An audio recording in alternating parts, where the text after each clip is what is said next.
kimaskini. Kaa kimaskini. Hivi inakaa vipi? Baby. Hi. Karibu. Hi Aura. Poa.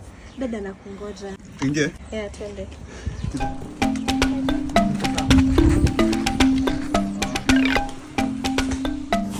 Okay.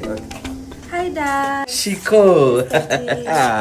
How are you? Good to see you. Thank you, Dad. I finally brought him. The one I was telling you about. Karibu. Welcome. Kari chini. Have a seat. Yes, feel comfortable. You said which one out of the two? They almost look the same. This one. Oh, this one. Okay. And what's your name? Naitwa Katen.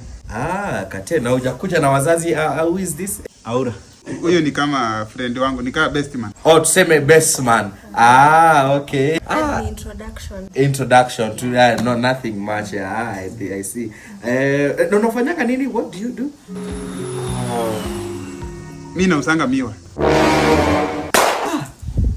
Impressive. You are a hardworking man. Hata tuta invest kwa hiyo biashara yako, tuta expand. Si ndio? Huyu ni mtu anajituma sana. Na hii hapana. Si tuli expect tutapea 5 million tuachane na msichana wako. Hivyo ndio alisema. 5 million tuachane na msichana wako. Ilikuwa hivyo. Babe, this is business. Hey. Wait. Hello, Mutinda, usifunge gate. Do not close the gate. Wait. Simame, kaeni hapa. 5 million. Before mtumalize kuna chakula. Msichana.